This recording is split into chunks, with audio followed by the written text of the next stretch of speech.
ஓம் கேசவாய நமக. ஓம் நாராயணாய நமக. ஓம் மாதவாய நமக. ஓம் கோவிந்தாய நமக. ஓம் விஷ்ணவே நமக. ஓம் மதுசூதனாய நமக. ஓம் திரிவிக்ரமாய நமக. ஓம் வாமனாய நமக. ஓம் ஸ்ரீதராய நமக. ஓம் ரிஷிகேஷாய நமக. ஓம் பத்மநாபாய நமக. ஓம் தாமோதராய நமக. ஓம் வாசுதேவாய நமக. ஓம் கௌராய நமக. பகவத்கீதை 6ஆம் அத்தியாயம். தியான யோகம்னு பேர். தியானம் அப்படிங்கிறது லட்சியத்தில் லயிக்கிறது. எப்படி தலைப்பு இல்லாமல் பேசக்கூடாதோ அதோட லட்சியம் இல்லாமல் வாழக்கூடாது. இதில் பல குறிக்கோள்கள் இருக்கலாம். ஆனால் ரொம்ப உயர்ந்த குறிக்கோள் எதுனா கடவுளை அடைகிறது. வாழ்வின் குறிக்கோள், மனித வாழ்வின் குறிக்கோள் இறைவனை அடைதல். அவரை அடையணும் அப்படின்னாச்சுன்னா அவருக்கு தாசனாகிறதுக்கு முயற்சிக்கணும். அதுதான் உண்மை அடையாளம். ஆனால் உலக வசீகரத்தால் அந்த தாசிய பாவனை உலகத்தில் யாருக்கிட்டையாவது இருக்குதே ஒழிய கடவுள்கிட்ட இல்லை. சாந்த நிலை, தாசிய நிலை இதெல்லாம் அன்பின் வகைகள். சாந்த, தாசிய, சகா அதாவது நட்பு, அடுத்து வாத்சல்ய தாய்சை அன்பு அப்படிங்கிற வாத்சல்ய அன்பு, அதுக்கடுத்து மாதுரிய அன்பு. இப்படி 5 நிலைகள் இருக்கு. இந்த சாந்தரசம், தாசிய ரசம் இதுகளில் கொஞ்சம் பிரார்த்தனை, இந்த வேண்டுதல்லாம் இருக்கும். அது வேணும் இது வேணுங்கிற நினைப்பு இருக்கலாம். மற்ற ரசங்கள்ல அது வராது. அங்கே முழுக்க முழுக்க அன்பு ஜாஸ்தியாயிருக்கு. அப்போ இங்கே அர்ஜுனன்ட்ட ஒரு பெரிய பொறுப்பு இருக்குது. இப்போ தர்மமா அதர்மமா அப்படின்னு சொல்லி முடிவெடுக்க வேண்டிய நிலைமை. அங்கே கூடியிருக்கிற இடத்துல இவன் ஒரு துறவியாட்டம் நான் எல்லாத்தையும் போட்டுட்டு போயிடுறேன் அப்படின்னு சொல்கிறான். எல்லாத்தையும் போட்டுட்டு போகிறது அது ஒரு ஸ்டேஜ் இருக்குது. அப்போ போகலாம்.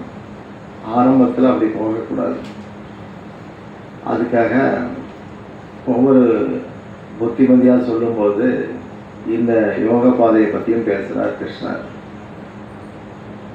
ஆரம்ப கட்டத்தில் செயல்தான் ஒருத்தனை விடுபடுத்தும்.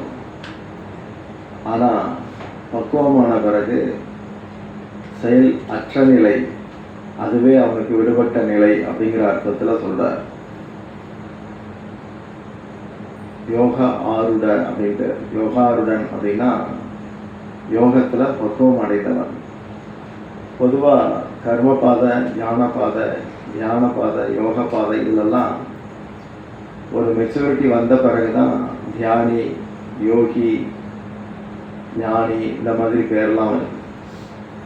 பக்தியில் மட்டும் 2 தடவை கோயிலுக்கு போயிட்டு வந்துட்டாலே அவர் பெரிய பக்தர் அப்படிங்கிற வார்த்தை வந்துடும்.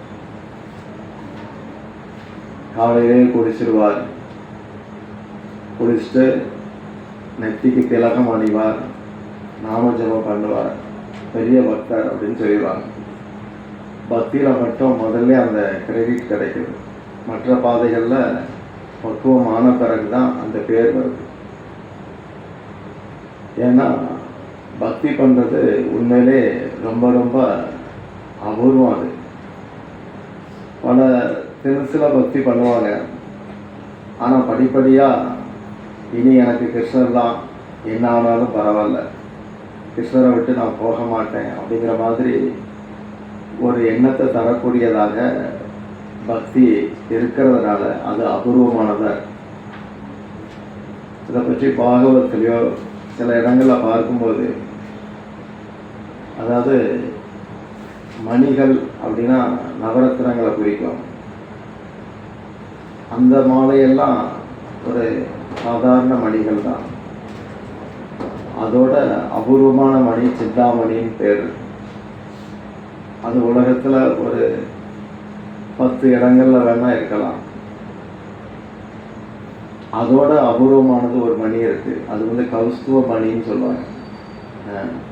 அதுக்கு கண்ணன் கழுத்துல மட்டும்தான் உண்டு. வேற யாருக்கோ எங்கேயோ அது கிடையவே கிடையாது. அது ரொம்ப அபூர்வம். அது மாதிரி கிருஷ்ண பக்திங்கிறது, அந்த தூய பக்தி அப்படிங்கிறது கோபியர்கள் செலுத்தினாங்களே, அது வந்து ரொம்ப ரொம்ப அபூர்வமா இருக்கு. பொதுவா பல பேருக்கு கேள்விகள் கிருஷ்ணனுடைய லீலைகளை பற்றி தான் வரும். ஏன் அப்படி செஞ்சார், இப்படி செஞ்சார், இப்படி பல கேள்விகள்லாம் வரும். ஆனால் யாரெல்லாம் முழுக்க முழுக்க தன்னுடைய, அதாவது கோபியர்கள் எப்படி இருக்கிறாங்கன்னா, அதை பற்றி மகாபாரதத்தில் அர்ஜுனன்ட்டே கிருஷ்ணர் சொல்றார். அந்த பிருந்தாவனத்து ஜனங்களெல்லாம் தங்களை, நாங்கள்லாம் கிருஷ்ணனுடைய பொருள், கிருஷ்ணனுடைய ஒரு வஸ்து நாங்கள் அப்படிங்கிற நினப்பில் வாழ்ந்தாங்க அப்படின்னு சொல்றார். அதனால அவங்களுடைய கடமைகள் பற்றி அங்கே பேச்சே இல்லை. எப்போ நான் கிருஷ்ணனுடைய பொருள் நான் கிருஷ்ணருடைய பொருள் அப்படிங்கிற நினப்பு ஒருத்தருக்கு வந்துட்டோ, அப்படி செயல்படுறாரோ, அவருக்கு வந்து கடமைகள் வந்து குறைஞ்சி போயிடும். ஏன்னா கிருஷ்ணபக்தியே ஒரு மாபெரும் பொறுப்பாக மாறிடுது. அதனால தான் கண்ணன் வந்து வாக்குறுதி கொடுக்கிறார். எனக்கு சரணாகதி பண்ணிட்டா நீ திரும்பி பார்க்க வேண்டிய அவசியமே இல்லை. அங்கே எந்த விஷயத்துக்காக நீ திரும்பி பார்க்குறியோ அந்த விஷயத்தெல்லாம் நானே முடிச்சு வச்சிருவேன் அப்படிங்கிறார். இந்த அர்ஜுனன்ட்ட கூட நீ வந்து ரிஸ்க் எடுத்து சண்டை போடணும்னு அவசியம் இல்லை. ஆனால் உன்னுடைய ஆயுதங்கள் பட்டு இவ்வளவு உயிர்களும் போகணும் அப்படிங்கிறது அவங்களுக்கு தலையெழுத்து. அதனால ஒரு நிமித்தமாக இருந்து நீ ஆயுதங்களை பிரயோகம் பண்ணு. ஆயுதங்களை ஏற்கனவே அங்கே உயிரெல்லாம் நான் எடுத்து வச்சாச்சு. 2 மணி நேரம் ஆச்சு. எல்லா உயிரையும் நான் எடுத்துட்டேன். சும்மா ஒரு நடைப்பின மாதிரி அவங்க இருக்கிறாங்க. அந்த உடம்பையெல்லாம் தட்டி விடுறது உன்னுடைய அஸ்திரங்கள் தான் செய்யணும். அதுதான் விதி. அதை செய் அப்படிங்கிற மாதிரி பேசுகிறார். அப்போ கிருஷ்ணனுடைய நெருக்கம் ஒருத்தருக்கு உண்டாயிடுச்சுன்னா அவங்கள ஒரு கருவியாட்டம் பகவான் கூடவே வச்சிருக்கிறார். எப்படி புல்லாங்குழல் உறங்கும் போதும் அதை பிடிச்சிக்கிட்டே தூங்குறார். ஏதாவது செய்யும்போது இடுப்புல வச்சுக்கிட்டார். எப்பவுமே அவரை பிரியாமல் இருக்கிற மாதிரி அவர் வந்து நான் பக்தர்களை பிரியறதில்லை அப்படின்னு கீதையில் வாக்கு கொடுக்கிறார். அவங்கள விட்டு நானும் விலகிறதில்லை. என்னை தவிர்த்து அவங்களுக்கு ஒன்றுமே தெரியாது, எனக்கும் அவங்கள தவிர எதுவும் தெரியாது அப்படிங்கிறார். அது மாதிரி பல லீலைகளை நடத்தியும் இருக்கிறார் கிருஷ்ணர். நீங்கள் உலகம் பூரா எதையெல்லாம் தெய்வம்னு கொண்டாடுறாங்களோ அந்த தெய்வங்களுக்கெல்லாம் ஒரு குறிப்பிட்ட முத்திரை இருக்கும். முருகன் அப்படின்னா கையில் வேல் வச்சிருப்பார், இப்படித்தான் இருப்பார் அப்படின்னு ஒரு அடையாளம் மனசில் வரும். விநாயகர்னா இப்படி தான் இருப்பார், ராமபிரான்னா இப்படி தான் இருப்பார், சிவன்னா இப்படி தான் இருப்பார் அப்படின்னு. ஆனால் கிருஷ்ணர் மட்டும்தான் எப்படியும் இருப்பார் அப்படிங்கிறத நம்ம பார்க்க முடியும். அவருக்கு இப்படித்தான் அப்படின்னு வரையறுக்க முடியாது. அந்த இருப்பு கூட அன்லிமிட்டடாக இருக்கும். அந்த அளவுக்கு யூகிக்க முடியல. அந்த விஷயத்திலே தன்னுடைய ஆளுமையை வந்து இறைவன் வந்து காட்டுறார். இதையெல்லாம் பாடல்களில் அடியார்கள் வந்து பாடியிருக்கிறாங்க, வடமொழியில் பாடியிருக்கிறாங்க. அப்போது கடவுளை விட்டு விலகிற போது, விலகி இருக்கிற போது எப்படி பக்தி, அந்த தூய அன்பு அப்படிங்கிறது வந்து பாஸ்கர், அதாவது சூரியனுக்கு ஒப்பிடப்படுது. அன்பே இல்லாத போது, ஒருத்தர் அன்பே இல்லாமல், கடவுள்கிட்ட ஒரு நேசம் இல்லாமல் ஒருத்தர் வாழ்கிறாருன்னா அவர் வந்து அந்த தெய்வீகமான பார்வை, விஷன் வந்து அவருக்கு கிடைக்கல. அப்போ அவர் வந்து கண் இருந்தால் கூட குருடனுக்கு ஒப்பிடப்படுறார். பொதுவாக கண் தெரியாதவனுக்கு ஒன்றுமே தெரியாது. அந்த பார்வை இல்லாததுனால எந்த பொருளும் அவனுக்கு தெரியாது. அதே போல் யாருக்கு கிருஷ்ணர் பேரில் ஒரு நாட்டம் இல்லையோ, அவர் பேச்சை கேட்கணும் அப்படிங்கிற ஒரு இஷ்டம் இல்லையோ, அவங்களுக்கு ஒரு குருட்டுத்தனம் இருக்குது அப்படிங்கிறது கருத்து. ஏன்னா எது அவங்க பார்வையில் படணுமோ அது அவங்களுக்கு படலை. எப்படியெல்லாம் ஒரு பக்தன் இருக்கணும் அப்படிங்கிறத சைத்தன்ய மகாபிரபு தன்னுடைய பக்தாவதாரத்தில் காட்டுறார். பாகவதத்தின்படி பார்க்கும்போது கிருஷ்ணர் வந்து அவதாரம்னு சொல்லப்படலை, அவர் தான் எல்லாம். மற்றபடி மஃப்டியில் கிருஷ்ணராக இருக்கிறார். கிருஷ்ணஸ்து பகவான் ஸ்வயம் அப்படின்னு முடிச்சிடுறாங்க. ஏதேச்ச அம்ச கலா பும்ச கிருஷ்ணஸ்து பகவான் ஸ்வயம் அப்படிங்கிறார் வியாசர். எத்தனையோ அவதாரங்கள் இருக்கு, அதெல்லாம் கண்ணனுடைய அம்சங்களுக்கு அம்சம். கலா பும்ச, கலானா குறிப்பிட்ட லீலைக்காக வந்திருப்பாங்க, குறிப்பிட்ட காரணத்துக்காக வந்திருப்பாங்க. ஆனால் அவர் ஸ்வயமாக இருக்கும்போது கிருஷ்ணராக இருக்கிறார். அவர் நேரடியாக வந்தார் 5200 வருஷம் முன்னாடி. அப்படி தான் பாகவதம் சொல்லுது. அவரையும் ஒரு அவதாரம். அதாவது சமஸ்கிருதத்தில் ரொம்ப அறிவு இருக்கிறவங்க கூட கிருஷ்ணர் அவதாரம் தான் சொல்லுவாங்க. ஆனால் பக்தர்கள் அப்படி சொல்றதில்லை. கிருஷ்ணர் ஸ்வயமாக அப்படியே வந்தார். அவதாரங்கிறது மேலே இருந்து குறிப்பிட்ட காரணத்துக்காக கீழ் நோக்கி வர்றது, அவதரித்தல். அப்போ அந்த கிருஷ்ணருடைய நெருக்கம் இருக்கு, அது பக்கத்திலே, அர்ஜுனனுக்கு பக்கத்திலே இருக்குது. கண்ணனோட தான் இருக்கிறார். ஆனால் கிருஷ்ணருடைய அந்த அத்தனை தன்மைகளும், பகவத் தன்மைகள், அதெல்லாம் அர்ஜுனனுக்கு புரியாமல் இருந்தது. அப்போ புரியாமல் இருக்கிறவங்களுக்கு செயல்தான் விடுபடுத்தும் அப்படிங்கிற அர்த்தத்தில் கிருஷ்ணர் பேசுகிறார். ஆரம்பத்தில் செயல் விடுபடுத்துது, ஆனால் இறுதியில் அவங்க ஏற்கனவே விடுபட்ட நிலையில் இருப்பாங்க. இனி அவங்களுக்கு செயல் அவசியப்படாது அப்படிங்கிற அர்த்தத்தில் கொடுக்கிறார். இது எப்படின்னா, முன்ன ஒரு உதாரணம் சொல்லியிருக்காங்க. முன்ன மாட்டு வண்டி இருக்க, அந்த சக்கரத்தை அளந்தா 22 அடி வரும் நீளம். விரிச்சு அந்த கயிறை போட்டு அளந்துட்டு நீளமாக பார்த்தா 22. அது மையத்தை நோக்கி 7 வரும். அப்போது அந்த மையத்திலிருந்து இன்னும் கொஞ்சம் அகலமாக, இன்னும் கொஞ்சம் தள்ளி போனால் வண்டியோட உயரமும் கூடும், சக்கரத்தோட நீளமும் அதிகரிக்கும். ஆனால் மையத்தை நெருங்க நெருங்க அந்த வட்டத்துடைய அளவு வந்து சுருங்கிக்கிட்டே போகும். நேராக மையத்துக்கே போயிட்டா அவங்களுக்கு சுழற்சி அவசியம் இல்லை, பரபரப்பு அவசியம் இல்லை. கிருஷ்ணர் பக்கத்திலே அவங்க இருக்கிறாங்க. கிருஷ்ணர் தான் மையம். கிருஷ்ணரை விட்டு விலக விலக ரொம்ப தூரம் வட்டம் போட வேண்டி வருது. அது அமெரிக்காவில் பறக்கலாம், ஜெர்மனியில் பறக்கலாம், தேவலோகத்தில் பறக்கலாம், எங்கேயாவது பறந்து சுற்றிட்டு இருக்கலாம். காரணம் கிருஷ்ணரை மறந்திருந்தது. ஆனால் கிருஷ்ணரை நினைக்க நினைக்க இந்த பிறவி சுழற்சி சுருங்கிக்கிட்டே போய் கடைசியில் கிருஷ்ணருடைய பாதத்தை நோக்கி போயிடுது. இந்த மீனவன்லாம் வலை விரிக்கும் போது வலைகளில் மீன்கள்லாம் சிக்கும். ஆனால் அந்த மீனவன் கால் மாட்டிலே இருக்கிற மீன்கள் வலையில் சிக்காது, ஏன்னா வலை அந்த பக்கம் இல்லை.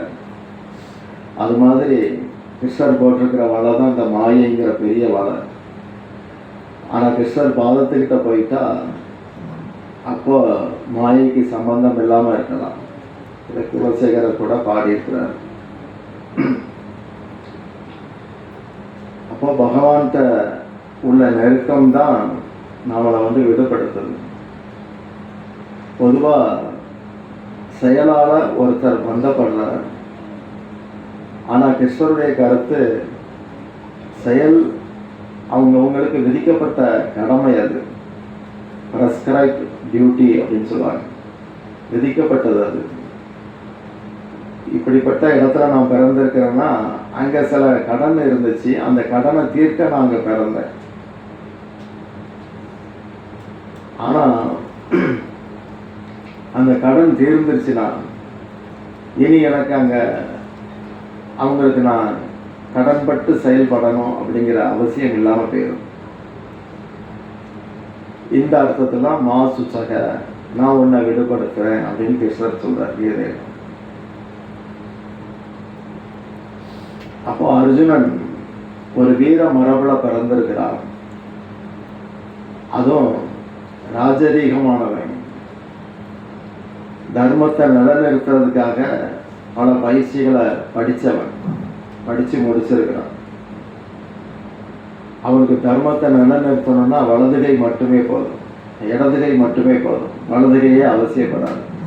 அந்த அளவுக்கு பராக்கிரமம் அவன்கிட்ட இருக்கு. அப்படிப்பட்ட ஒருத்தன் அந்த சத்திரிய மரபில் அவன் பிறந்ததுக்கு காரணம் இந்த மாதிரி பல கடமைகள் அவனுக்கு இருந்திருக்கு. அதனால அங்கே பிறந்திருக்கிறான். அந்த கடமைக்கு அவன் ஆட்பட்டு தான் ஆகணும். அந்த இடத்துல அவன் பாசத்தால்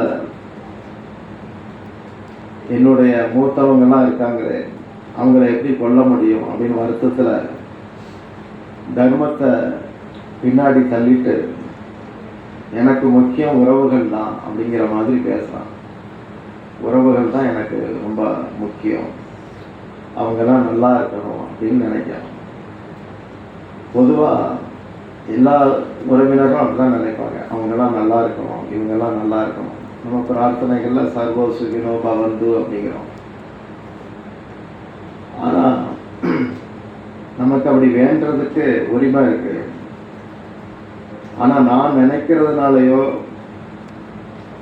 என்னுடைய முயற்சினாலேயோ யாரும் நல்லா இருக்க முடியாது. நம்ம விளம்பரங்களில் பார்ப்போம், கண்ணீர் அஞ்சலியில் பார்ப்போம், அவங்க துக்கத்தில் நாங்கள் பங்கேற்கிறோம்.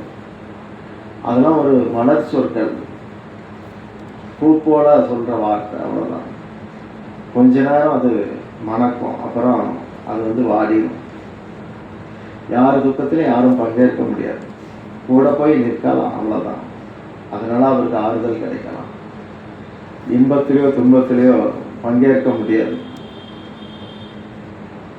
அது அந்த மாதிரி மெட்டீரியல் கிடையாது நமக்கு. நம்ம பாடி அந்த மெத்தடில் செய்யலாம்.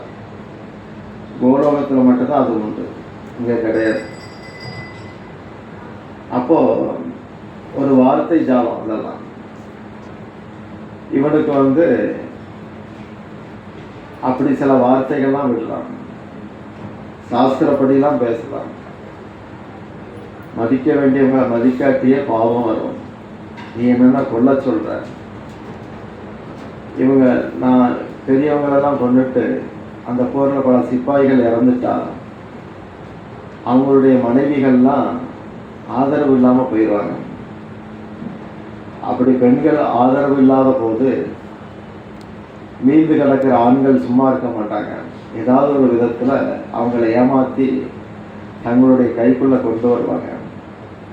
இதனால் மரபு ரீதியில் உள்ள சந்ததிகள்லாம் குறைஞ்சி போயிட்டு கலப்படமான சந்ததிகள் வரும். அப்படி கலப்படமான பிறவிகள் வந்துட்டா அப்போது உலகத்தில் இருக்கிற ஒவ்வொரு பொருளும் கலப்படமாயிடும். இன்றைக்கி இருக்கிற அரசியல்வாதி அது உதாரணமாக சொல்லலாம். கலப்படம் பண்ணாட்டி அவனுக்கு தூக்கம் வராது. அப்போ அந்த கலப்பட புத்தி வந்துடும். அப்படி வர்ற போது நாடெங்கும் தேவையில்லாத பிரச்சனைகள் வலுத்து போயிடும், பெருகிடும். இதை நான் கற்பனையே பண்ண முடியலை. அவ்வளவு பெரிய மோசமான ஒரு விளைவுகளை உண்டாக்க நான் காரணமாக இருக்க முடியாது அப்படின்னு சாஸ்திரப்படி பேசுகிறான். கிருஷ்ணருக்கு அதையெல்லாம் கேட்டு சிரிப்பாக வருது. அதாவது எந்த இடத்துல எதை பேசணும் அப்படின்னு இருக்கு, மாற்றி பேசக்கூடாது. முதல்ல அவன் பேசினது எப்படி இருந்ததுன்னா, ஒரு வீரன் மாதிரி பேசினான். ரதத்தில் ஏறி உட்கார்ந்ததும் அவனுக்கு அந்த தோரணம் வந்துச்சு. ராஜா மேலே இருக்கிறார், தேரோட்டி கீழே இருக்கிறார். கிருஷ்ணர் ஒரு தேரோட்டி, ஒரு சாதாரண வேலைக்காரன். அந்த முறையில் தான் அவன் அணுகிறான். அந்த தோரணையில் தான் கிருஷ்ணரையே பார்த்தாங்க. என்னுடைய இறைவன் அந்த பார்வை அவனுக்கு இல்லை, என்னோட வேலைக்காரன் அப்படின்னு தான் பார்த்தான். அப்போ ஆணையிட்டான், திரும்ப திரும்ப சொல்றான். அதாவது கெட்டவங்க கௌரவர்கள், இது உலகம் பூரா தெரியும். நாங்க கெடுதி பண்ணலை, நல்லதே பண்றவங்க, நல்லதே நாடுறோம். ஆனா எங்களுக்கு ஆதரவு ரொம்ப குறைச்சலா இருக்கு. ஆனா அயோக்கியங்களை ஆதரிச்சு எக்கச்சக்கமான கூட்டம் வந்திருக்குது. அந்த மூஞ்சிகளை எல்லாம் நான் பார்க்கணும். சீக்கிரமா வண்டியை கொண்டு போய் அவங்க முன்னாடி கொண்டு நிறுத்து அப்படின்னு உத்தரவு போட்டாங்க. ராஜ உத்தரவு, மன்னன் கட்டளை. அப்போ பகவான் அதை அப்படியே ஒபே பண்றார். அப்படியே சரி அப்படின்னு சொல்லி கொண்டு ரதத்தை கொண்டு நிறுத்துறார். அது சொல்லும்போது ரொம்ப தமாசா இருக்கும். சேனைகளின் மத்தியில் நடுவில் கொண்டு நிறுத்து கிருஷ்ணா அப்படிங்கிறான். அப்போ அதே போல கொண்டு நிறுத்தியாச்சு. அவன் அப்படி கம்பீரமா நின்னாலும் இப்போ மெதுவா கூன் போடுது, அப்புறம் தொட நடுங்குது, வாய் உலருது, காயுது, கண் அப்படி சுருங்குது, தலையில இருக்கிற கிரீடம் கீழே விழுந்துரும் போல அப்படி ஆடுது. அப்புறம் கையில வலது கையில கம்பீரமா பிடிச்சிருந்த ஆயுதம் தானாவே நழுவி தேர்தட்டில் பொத்துன்னு விழுது. அதுக்கப்புறம் இவனும் அப்படி உட்காந்துட்டான். தலையில கையை வச்சுட்டு, கிரீடத்தை கலத்திட்டு தலையில கையை வச்சுட்டு அப்படி வேர்த்து போய் உட்காந்துட்டான். வீரனா ஆரம்பிச்சது, ஆனா கோழையாட்டம் முடிஞ்சு போச்சு. இந்த உலகியல் சுகமெல்லாம் எப்படின்னா, ஆரம்பத்தில் சுகமா இருக்கும், முடிவு துக்கமா இருக்கும். ஆனா ஆன்மீக சுகம் எப்படி இருக்குன்னா, கிருஷ்ணரை நினைச்சு ஏங்கணும், அழணும், கதறணும், படாத பாடுபடணும். காய்ச்சல் அடிச்சா கூட காலையில குளிக்கணும். அதுதான் தவம். முன்ன மாசத்துக்கு ஒருக்க அக்னி முன்னாடி உட்காந்து தவம் இருப்பாங்க. இன்னைக்கு யாரும் இருக்கலை, அதனால காய்ச்சலா அக்னி ஆயிடுது உடம்பு. அப்புறம் சளி பிடிச்சிருது. முன்ன தண்ணிக்குள்ள நிற்பாங்க ரொம்ப நேரம், அது ஒரு தவம். இப்போ யாரும் நிற்கிறது இல்லை, அதனால சளிக்குள்ள போய் உட்கார்ந்துருக்கிறோம். அப்படி பல தபஸ்கள் இப்போ நின்று போச்சு. அதெல்லாம் இப்போ உபத்திரவமா வருது. முன்ன அதை தானாக ஏற்றுக்கிட்டோம், அதனால பேர் தவம். இப்போ விருப்பம் இல்லை, அதனால மாத்திரை போடலாமா அப்படின்னு பார்க்குறோம். அப்போ இப்படி நெஞ்சை மலர்த்திட்டு போனா அங்கே போய் கூடி குறுகிட்டான். ஆன்மீக சுகம் எப்படி இருக்குன்னா, கோபியர்கள்லாம் பட்ட பாடு நமக்கு தெரியும். எப்பவும் கண் கலங்கி அழுதுகிட்டு கிருஷ்ணரை தேடிக்கிட்டு இருக்காங்க. ஆனால் அந்த துக்கம் அவங்களுக்கு சுகம் தருது. துக்கம் சுகமா இருக்கு. இங்க சுகம் துக்கமா இருக்கு. அதான் பௌதிகத்துக்கும் ஆன்மீகத்துக்குள்ள வித்தியாசம். கிருஷ்ணர் சொல்றார் உத்தவர்கிட்ட, உலகத்துல எதையோ பார்த்து சில பேர் சிரிக்காங்க, சில பேர் சந்தோஷத்துல குதிக்கிறாங்க. நம்ம உலகத்திலே பார்க்கலாமே, கிரிக்கெட்ல எப்படி குதிக்கிறாங்க, எப்படி ஆடுறாங்க, குதிக்கிறாங்க, விசில் அடிக்காங்க. அப்புறம் யாராவது இறந்துட்டா உருண்டு புரண்டு அழுதாங்க. இப்படி உணர்வுகளை எல்லா தினசையும் எல்லாரும் கொட்டுறாங்க. ஆனா நடந்தது தான் நடக்கும், ஒரு மாற்றம் ஆகாது. பட்டினத்தார் சொல்வார்ல, செத்தது முன்னாடி சாக போறதெல்லாம் கூடி அழுது அப்படிம்பார். ஒன்றும் நடக்காது. இவ்வளவு பேர் 1,00,000 பேர் அழுதா கூட நடந்தது தானே. 1,00,000 நாய்கள் ஊர்வலமா சூரியனை பார்த்து குறைச்சா சூரியன் நின்றுமா? நிற்காது. அது வேலையை அது பார்க்கணும். அப்போ எல்லாமே அப்படித்தான். மகாபாரதத்துல ஒரு 10 வயசு பையன் இறந்ததும் சொந்தக்காரங்கெல்லாம் சுடுகாட்டில் கதறி அழுதாங்க. அப்போ ஒரு நரி சொல்லுது, இவ்வளவு துக்கம் இருந்ததுன்னா நீங்க ஏன் திரும்ப வீட்டுக்கு போகணும், அவங்க கூட சேர்ந்தே செத்துற வேண்டியதானே அப்படின்னு கேட்குது. இப்படி உலகத்துல நடக்கிறதெல்லாம் நடந்துட்டு தான் இருக்கு. நாம உணர்வுகளை போட்டு கொட்டுறோம், அழுகிறோம், சிரிக்கிறோம், குதிக்கிறோம், ஆடுறோம், பாடுறோம், கோபப்படுறோம், வருத்தப்படுறோம், இடிஞ்சு போய் உட்காடுறோம். இதை உத்தவற்ற கிருஷ்ணர் சொல்றாரு. இதெல்லாம் அவனை என்ன பாடுபடுத்துது ஒவ்வொருத்தனையும் உணர்வுகள். ஆனா ஏதாவது மாறிச்சா? ஒண்ணுமே மாறல. ஆனா இத்தனை பாடுகளும் எனக்காக நடந்திருந்தா, எனக்காக அழுதா, எனக்காக குதிச்சா, எனக்காக ஆடுனா, எனக்காக பாடுனா, எனக்காக கோபப்பட்டா. ஆஞ்சநேயர் கோபப்பட்டு தானே தீய வச்சார் இலங்கைக்கு. எனக்காக செய்தா என்கிட்ட நெருக்கம் வந்திருக்குமே, என் தரிசனம் கிடைச்சிருக்குமே, அவன் இதயத்துக்குள்ள நான் இருக்கிறத உணர்த்தியிருப்பானே அப்படிங்கிறார்.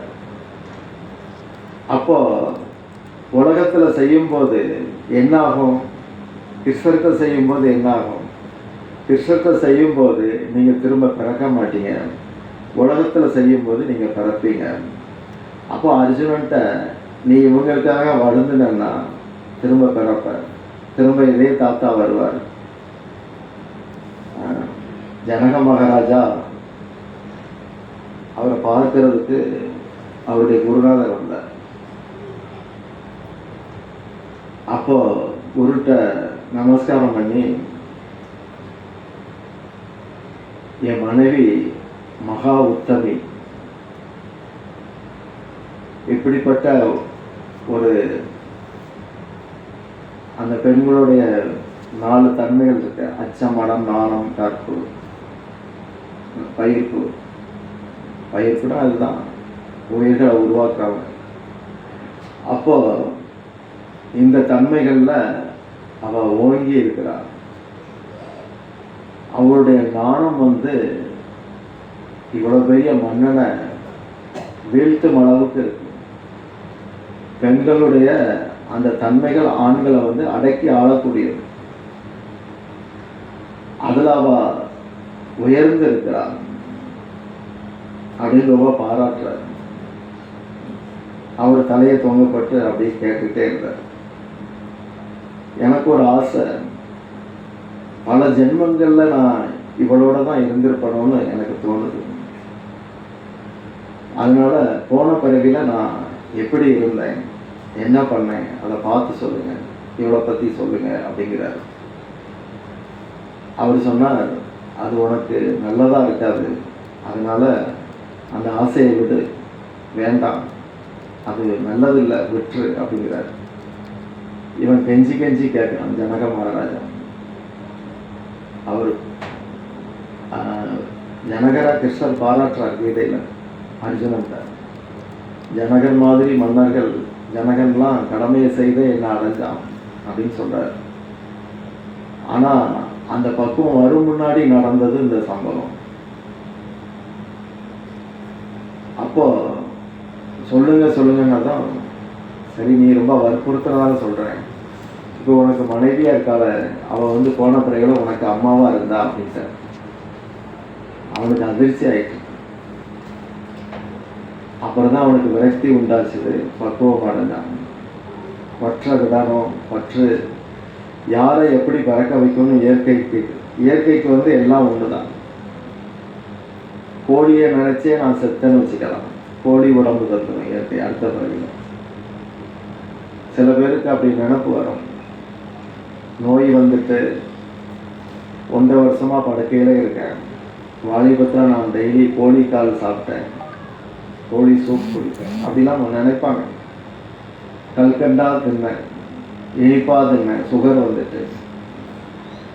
அப்போ எறும்பு பருவி கிடச்சிடும். எம் வாபி ஸ்மரன் பாவம், எப்படி நினப்போட இறந்தீங்களோ அந்தந்த நினப்பை பூர்த்தி செய்கிற மாதிரி இயற்கை உங்களுக்கு ஒரு பாடியை மாட்டி விட்டுரும், சரீரத்தை போர்த்தி தந்துடும்.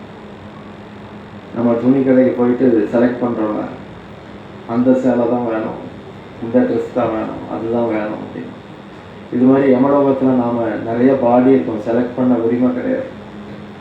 தகுதியை பார்ப்பார், அதுக்கேற்ற மாதிரி ஒரு பாடியை உருவி மாட்டி விட்டுருவாங்க அந்த ஆத்மா. 7வது மாதம் அந்த பாடிக்குள்ளே போயிடும் இந்த ஆத்மா. அப்போது என்னெல்லாம் உலகத்தில் நாம் பண்ணுறோமோ அத்தனையும் கிருஷ்ணருக்காக இருந்தால் நாம் விடுபட்டுறோம். அதைத்தான் அந்த தியான யோகத்தில் வலியுறுத்துகிறார். அவரை லட்சியமாக கொண்டு நாம் செயல்பட்டால் நன்று கண்டிப்பாக விடுபடுவோம். ஒரு வியாபாரி இருந்தான், ரொம்ப கஞ்சன். அவன் ஒரு சாதுகிட்ட போய் அவன் இடுப்பில் நிறைய ரத்தினங்கள்லாம் விற்பான். ஆனால் ரொம்ப அபூர்வ மணிகளை இடுப்புலே கட்டி தொங்க விட்டுருப்பான். அதை கொண்டு போய் ஒரு சாதுகிட்ட முன்னாடி கொண்டு வச்சுட்டு நமஸ்காரம் பண்ணான். அவர் என்னப்பா அப்படின்னு கேட்டார்.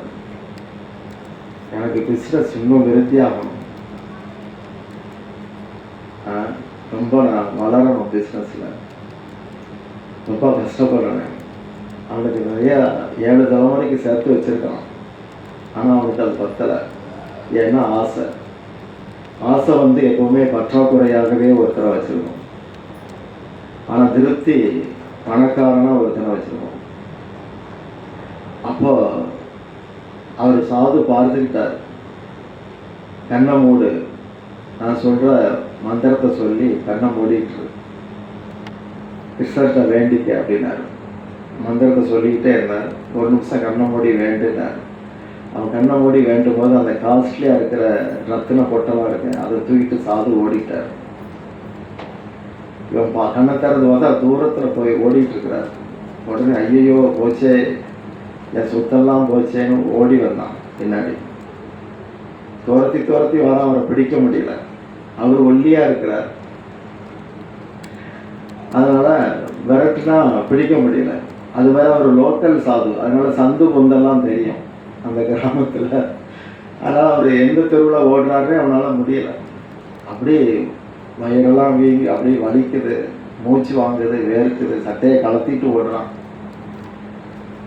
இனி ஓட முடியாது, நெஞ்சு வலி வந்துடும். அப்போ அந்த மரத்தடிக்கு வந்தான். வந்து அந்த மரத்தடியில் ஆசுவாசமாக உட்கார்ந்தான், பெருமூச்சு விட்டான். அப்படி போச்சே, எல்லாம் போச்சே, இனி நான் எப்படி வாழ்வேன் அப்படின்னு நொந்து போய் அப்படி உட்கார்ந்துருந்தான். அப்படிதான் நிமிர்ந்து பார்த்தா அதே இடத்துல அந்த சாது உட்கார்ந்துருக்கிற அந்த பொட்டலம் அங்கே இருக்கு. அவருக்கு மூச்சு வாங்கல, அவர் நிம்மதியாக உட்கார்ந்துருக்கிறார். படக்குன்னு ஓடி ஒரு தாவி அதை போய் பிடிச்சான். அப்பவும் அவர் ஒன்றும் கண்டுக்கல, அவர் பாட்டுக்கு இருந்தார். கொஞ்ச நேரத்தில் கொல்லா பார்த்தீங்களே அப்படின்னு சொல்லி புலம்புனான். என்ன ஆச்சு அப்படின்னா, இப்படி தூக்கிட்டு ஓடினீங்களே, நல்ல வேலை கொண்டு வந்து வச்சிங்க, நல்ல சாது கிடைச்சி அப்படின்னதும், நீ என்ன கேட்ட? எனக்கு நிறைய செல்வம் வேணும், நான் சந்தோஷமாக இருக்கணும் அப்படின்னா. இப்போ உனக்கு சந்தோஷம் வந்துட்டா இல்லையா? இப்போ கிடைச்சதை கொண்டுட்டு நிம்மதியாக இருப்போ அப்படின்னாரு. அவனுக்கு லேசாக மண்டையில் உரைச்சிது. அந்த சாது கை அந்த பொட்டலத்தை பற்றிருந்தது. அதனால அந்த வைப்ரேஷன் கொஞ்சம் கொஞ்சமாக அவன் உடம்புக்குள்ளே போகுது, உள்ளே போகுது. அப்போ அவனுக்கு இயற்கையாகவே எங்கேயாவது கடவுளை பற்றி யாராவது சாதுக்கள் பேசுனா அதை கேட்போம் அப்படிங்கிற ஒரு ஐடியா வந்துச்சு அந்த ஸ்பரிசத்தால். அப்போ ஒரு இடத்துல ராமாயணம் சொற்பொழிவு நடக்குது. அதை போய் கேட்டான். அவனுக்கு ஒன்றுமே புரியலை. ஏதோ ராமர், சீதா, லக்ஷ்மண் இதெல்லாம் சொல்கிறாங்க, கேட்டுக்கிட்டு இருந்தான். அப்புறம் எல்லாரும் போன பிறகு ரகசியமாக அவர்கிட்ட போனான். இந்த பொட்டலத்தை உள்ள மறைச்சி வச்சுக்கிட்டான், அவர்கிட்ட காட்டலை. மறைச்சி வச்சுட்டு ஓப்பனாக சொன்னான், நான் ஒரு உலக மகா கஞ்சன். நீங்கள் சாமி கும்பிடுன்னு எல்லா சாமியாரும் சொல்கிறீங்க, ஆனால் நான் கஞ்சன். கஞ்சனுக்கு சாமி கும்பிடுறதுக்கு தகுதி உண்டா அப்படின்னு கேட்டான்.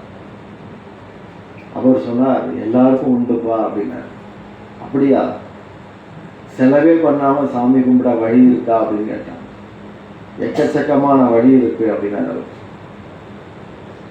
எனக்கு அதை சொல்லுங்க, ஒத்த பைசா செலவு பண்ணக்கூடாது, ஆனால் நான் சாமி கும்பிடணும், என்ன செய்யலாம்னு கேட்டான். அவர் சொன்னார், அப்படி கடைகளில் கிருஷ்ணர் சிலைகள்லாம் இருக்கும், அதை பாரு. எந்த சிலை பிடிச்சிருக்கோ அதை மனசில் நல்லா பதிய வச்சுக்க. வீட்டுக்கு போ, அந்த சிலையை காசு கொடுத்து வாங்கினதா கற்பனை பண்ணு. அப்புறம் வீட்டில் ஒரு சுத்தமான இடத்த உருவாக்கி அந்த சிலையை அங்கே ஸ்தாபிச்சதாக நினச்சிக்க.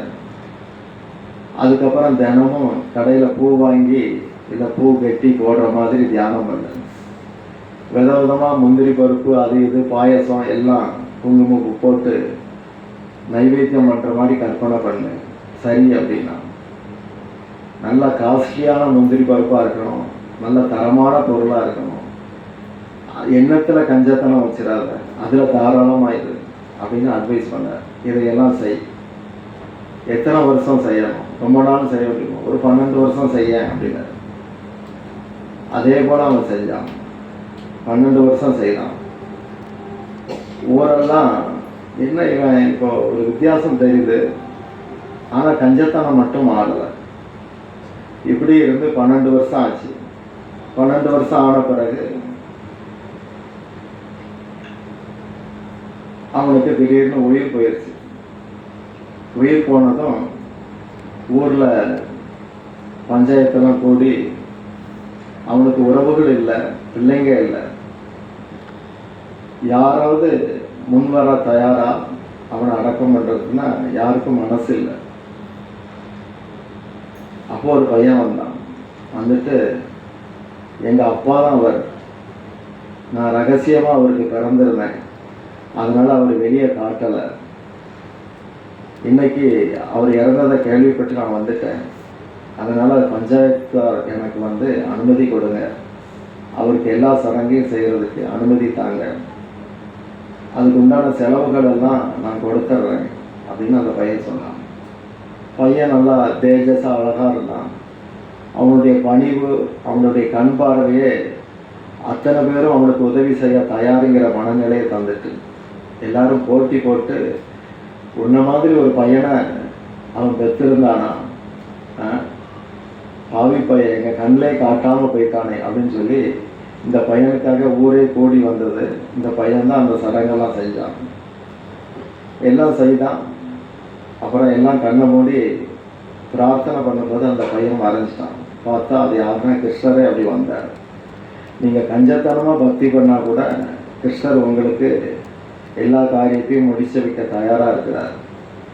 இங்கே தான் அர்ஜுனன்ட்ட இப்படியும் பேசுகிறார், நீ ஒரு கடமையை செய்கிறதுக்கு பொருத்தமான இடத்துல பிறந்திருக்க, இப்போ அதை செய்ய மாட்டேன் நான் போரிடேன் அப்படின்னு உறுதியாக சொல்லிட்டார். உண்மை அதுதான். நீ சண்டை போட போகிறது கிடையாது. ஆனால் உன் அம்பு பட்டு இவங்கெல்லாம் சாகணும் தலையெழுத்து இருக்க, அதுகளுக்காக அம்பை விடு, நான் ஏற்கனவே கொன்று முடிச்சாச்சு அப்படிங்கிறார். யாரெல்லாம் கடமையில் கள்ளத்தனமாக இருக்காங்களோ அவங்கெல்லாம் கஞ்சன்தான். கஞ்சர்கள்லாம் எப்படின்னா தினசரி பிச்சைக்காரங்க மாதிரி. ஊதாரி என்னைக்காவது பிச்சைக்கார ஆயிடும். அப்போ இந்த ஸ்லோகத்தில் யோக பாதையில் இருக்கிறவங்களுக்கு, யோக பாதைங்கிறது கடவுளை அடையும் முயற்சியில் இருப்பவர்களுக்கு, யோகம்னா கடவுளை அடையிற முயற்சி. அந்த முயற்சியில் இருக்கிறவங்களுக்கு ஆரம்பத்தில் செயல்படணும் அப்படிங்கிறது தான் விதி. ஆனால் பக்குவம் அடைஞ்ச பிறகு செயல் அவங்களுக்கு அவசியப்படாது. நீ இப்போவே செயல்பட மாட்டேன்னு சொல்றியே, முதல்ல செயல்படு, அப்புறம் செயலற்ற நிலையை அடையலாம் அப்படிங்கிற அர்த்தத்தில் பேசுகிறார். ஒரு கட்டடம் கட்டுறோம், கட்டும்போது சென்ட்ரிங் போடும்போது எப்படி இருக்கும்? வீடு நல்லா இருக்காது. இந்த கழுகு குஞ்சுன்னு சில கோழி குஞ்செல்லாம் பிறக்கும், கழுத்தில் முடி இருக்காது, அப்படி அசிங்கமாக இருக்கும். குறுக்கு மறுக்கா கம்பு அங்கே ஒரு பிட்டு பிட்டா இதெல்லாமா வச்சு சென்ட்ரிங் போட்டு தாறுமாறாக கட்டையும் குச்சியுமா ஆணியுமா குப்பையுமா கிடக்கும். இது ஆரம்பத்தில் அது அவசியப்படுது. ஆனால் இதெல்லாம் தாங்கி பிடிச்சதை, அந்த தாங்கும் சக்தியை சுவர்கள் வாங்கின பிறகு இதெல்லாம் உருவி கூறப்பட்டுரும். அது நன்றியற்ற நிலை கிடையாது. அந்த நன்றி பூரா சுவருக்கு வந்துருச்சு இப்போ, அவ்வளோதான். இதே போல் செயல் ஆரம்பத்தில் அவசியம், ஆனால் இறுதியில் அது அவசியப்படாதுன்னு கிருஷ்ணர் சொல்றார். ஹரே கிருஷ்ணா.